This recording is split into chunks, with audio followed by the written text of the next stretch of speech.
Hello and again welcome in my YouTube channel. Today we are going to talk about some basic concept which is helpful in exercise 13.2. तो यहाँ पे हम लोग video को start करते हैं। और अभी तक हमने क्यूब बाइट और क्यूब के बारे में बात कर लिया था। अब हम लोग सिलेंडर शेप के बारे में बात करने जा रहे हैं। तो सिलेंडर शेप आपने देखा होगा। तो अभी तक हमने क्यूब क्यूब और क्यूबाइड के बारे में बातें किया था। अब हम लोग सिलेंडर शेप देखने जा रहे हैं। तो सिलेंडर शेप से पहले हम लोग एक बार फिर से रिकैप कर लेते हैं रेक्टेंगल के बारे में। तो this is the shape of the rectangle whose this side is called length. इसको हम लोग लेंथ कहते हैं और इस साइड को हम लोग ब्रेथ कहते हैं। इसको ब्रेथ कहते हैं, ठीक है। This is a length, this is a breadth. अब देखिए, जो सर्कुलर सिलेंडर होता है वो कुछ इस शेप का होता है, इस टाइप का। तो अच्छा, तो अब ये जो हमें इसकी इस एरिया निकालना आता है। अब हमें इसका एरिया, ये सिलेंडर है, इसका एरिया, एरिया का फॉर्मूला। अब फॉर्मूला तो हम बता दें, आप लोग रट लेंगे, लेकिन because this is the video of concept, तो यहाँ पे कॉन्सेप्ट जानना बहुत ही ज़रूरी है। चैनल का नाम ही है कैच द कॉन्सेप्ट। तो कॉन्सेप्ट जानना है ज़रूरी कि ये सिलेंडर का जो एरिया होता है वो कैसे निकाला जाता है, कैसे फाइंड आउट होता है। तो देखिए, दो चीज़ होती है। एक होती है curved surface area, curved surface area, और दूसरा होता है टोटल सरफेस एरिया। तो अब ये क्या है, curve surface area, total surface area में क्या आएगा? तो सिर्फ हमें इतने हिस्से का, अगर सिर्फ हमें इतने हिस्से का हमें एरिया निकालना हो, पूरा पीछे और आगे मिला के इतने हिस्से का, सिर्फ जो घूमा हुआ है गोल पार्ट, तो वो हो जाएगा कर्व सरफेस एरिया। लेकिन अगर हमें टॉप का भी और बॉटम का भी एरिया निकालना हो तो वो हो जाएगा टोटल सरफेस एरिया। जो चलिए देखते हैं। तो देखिए, ये रेक्टेंगल है। रेक्टेंगल का आपको पता है कि एरिया निकालने का फॉर्मूला होता है लेंथ इनटू ब्रेथ। तो अब एरिया निकालने का फॉर्मूला लेंथ इनटू ब्रेथ होता है। तो इसी जो ये यहाँ पे रेक्टेंगल है, इसी को हम उठाते हैं और इसको हम बाइंड करके गोल घुमा के रेक्टेंगल बना देते हैं। तो ये जो पीस ऑफ पेपर है, ये यही यहाँ पे इसको पूरा घुमा हुआ है। तो हम कह सकते हैं इसका भी एरिया वही होगा, क्योंकि यहाँ पे जो ये ये जो चीज़ है ये रेक्टेंगल से ही तो घिरी हुई है। तो इसका भी एरिया हम लोग बोल सकते हैं कि लेंथ इनटू ब्रेथ है। बिल्कुल बोल सकते हैं। जैसे देखिए, यहाँ पे एक रेक्टेंगल शेप का यहाँ पे छोटा सा पेपर का टुकड़ा है। अब ये है लेंथ और ये है ब्रेथ। तो इसको हमने उठाया और इसको ऐसे करके बाइंड करके एक सिलेंडर शेप दे दिया। देखिए, इसको हमने सिलेंड्रिकल शेप दे दिया। अब ये एक सिलेंड्रिकल शेप हो गया। तो अब देखिए, जो ये लेंथ थी हमारी, देखिए यहाँ पे जो लेंथ थी ये क्या हो गई, ये सर्कल बन गई, सर्कल शेप की हो गई। और जो ब्रेथ था, देख सकते हैं आप यहाँ पे, ये जो ये ब्रेथ था, ये कैसा हो गया, एकदम खड़ा हो गया। यहाँ पे एकदम सीधी सिंपल भाषा में समझाया जा रहा है। ये जो ब्रेथ था, ये देखिए ऐसे खड़ा हो गया, और जो लेंथ थी वो नीचे सर्कल बन चुकी है, ये देखिए ऐसे।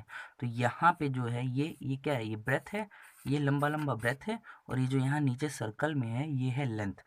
तो अब इसका भी एरिया लेंथ इंटू ब्रेथ होगा, लेकिन यहाँ जो लेंथ है वो सर्कल का शेप ले ली है। तो थोड़ा सा ध्यान दीजिएगा, यहाँ पे जो लेंथ है, लेंथ इसने सर्कल का शेप ले लिया है। तो सर्कल की जो लेंथ होती है उसको हम लोग सरकमफेरेंस बोलते हैं। क्या बोलते हैं उसको? उसको हम लोग बोलते हैं सरकमफेरेंस। उसको हम सरकमफेरेंस बोलते हैं। और सर्कल का सरकमफेरेंस निकालने का जो फॉर्मूला होता है वो होता है 2πr। चलो, इतनी बात तो समझ में आ गई कि यहाँ पे रेक्टेंगल में जो लेंथ था उसको लेंथ बोले, लेकिन यहाँ पे जब हमने उसको घुमाया तो वो लेंथ जो है वो सर्कल का शेप ले ली। और सर्कल का शेप लेने के बाद जो सर्कल की लेंथ होती है उसको हम लेंथ ना बोल के उसको हम सरकमफेरेंस बोलते हैं। एंड सरकमफेरेंस का जो फॉर्मूला होता है वो होता है 2πr। अच्छा, अब मल्टीप्लाई करते हैं। अब ये ब्रेथ, तो ब्रेथ आपने यहाँ देखा होगा कि ब्रेथ ने शेप ले लिया है हाइट का। ब्रेथ ने, इसको मुँह पर कर देते हैं, एक सेकेंड। ब्रेथ ने शेप ले लिया है हाइट का। ब्रेथ ने हाइट का शेप ले लिया, इसको हम बाहर से दिखा देते हैं। यहाँ देखिए, ब्रेथ ने किसका शेप ले लिया है? ब्रेथ ने शेप ले लिया है हाइट का। देखिए, हाइट हो गई ना ये top to bottom, this is the height of the cylindrical shape. तो दिस इज द ब्रेथ। तो ये ब्रेथ हो चुकी है। तो ब्रेथ ने हाइट का शेप ले लिया, तो हम यहाँ ब्रेथ की जहाँ पे इसको हाइट लिख सकते हैं। तो सिंपल सा फॉर्मूला बन गया 2πr h। तो this is the formula to find the curve surface area of cylinder. अब ये टोटल सरफेस एरिया क्या है, तो कर्व सरफेस एरिया का तो फॉर्मूला आ गया 2πr/h। अभी टोटल सरफेस एरिया, टोटल मतलब ये ऊपर भी और नीचे भी। अच्छा, तो इतने का तो एरिया पता चल गया। अभी ऊपर क्या है, ऊपर एक सर्कल है, और सर्कल का जो एरिया फाइंड करने का फॉर्मूला होता है, एरिया ऑफ सर्कल, उसका फॉर्मूला होता है πr², एक सर्कल का। और यहाँ पे कितने सर्कल हैं, ऊपर 1 है और नीचे भी 1 है, तो टोटल मिला के कितने हो गए 2। तो यहाँ पे हम लोग टोटल सरफेस एरिया के लिए, यहाँ पे टोटल सरफेस एरिया के लिए पहले तो 2πr/h रहेगा ही, क्योंकि भाई टोटल निकालना है तो ये तो निकालेंगे ही, तो उसका 2πr/h हो गया, और प्लस करके ऊपर का एक πr² और नीचे का एक πr² एरिया, तो हो जाएगा 2πr²। तो ये हो गया 2πr/h प्लस 2πr²। अब देखिए यहाँ पे थोड़ा सा इसको मॉडिफाई कर लेते हैं, तो 2π यहाँ पे भी है, 2π यहाँ पे भी है, बीच में प्लस है। दिस इज द बाउंड्री, एक तरह से आप समझ लीजिए कि ये बाउंड्री है इन दोनों की। 2π इनके पास भी, 2π इनके पास भी भैया, 2π को हमने कॉमन ले लिया। अब देखिए एक आर यहाँ पे भी है और यहाँ R2 है, मतलब यहाँ R की पावर 2 है, R कह सकते हैं कि 2 टाइम्स है, और यहाँ R1 है, तो दोनों के पास 1 तो कम से कम निकाल सकते हैं, तो निकाल लिया। अब H तो दोनों के पास है नहीं, तो H तो कॉमन मिलने वाला नहीं, तो अंदर क्या बचा, 2πr तो गया, बचा क्या H, और प्लस यहाँ से भी 2π और एक आर निकल गया, यहाँ इनके पास 2r था, एक आर निकल गया, बचा क्या r। तो this is the formula to find the surface total surface area of cylindrical या फिर सिलेंडर। तो आई होप इतनी सी बात आपको समझ में आ गई होगी। कर्व सरफेस एरिया का फॉर्मूला होता है 2πr/h, और उसके बाद टोटल सरफेस एरिया का फॉर्मूला होता है 2πr/h प्लस r।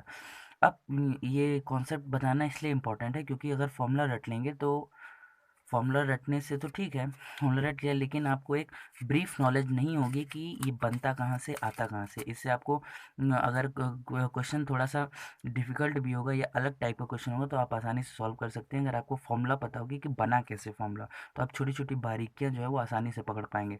और रट्टू तोता बनेंगे, तो रट्टू रट्टू तोता बनेंगे तो बस क्वेश्चन अगर सिंपल होगा, फॉर्मूला बेस्ड होगा तो लगा लेंगे, लेकिन अगर थोड़ा सा फॉर्मूला से हट के हुआ तो हालत ख़राब हो जाएगी। तो इसीलिए मुझे कॉन्सेप्ट पे ज़्यादा जोर दिया करिए, और मेरे चैनल पे भी सब्सक्राइब कर दिया करिए, लाइक कर दिया करिए, शेयर कर दिया करिए, कमेंट कर दिया करिए।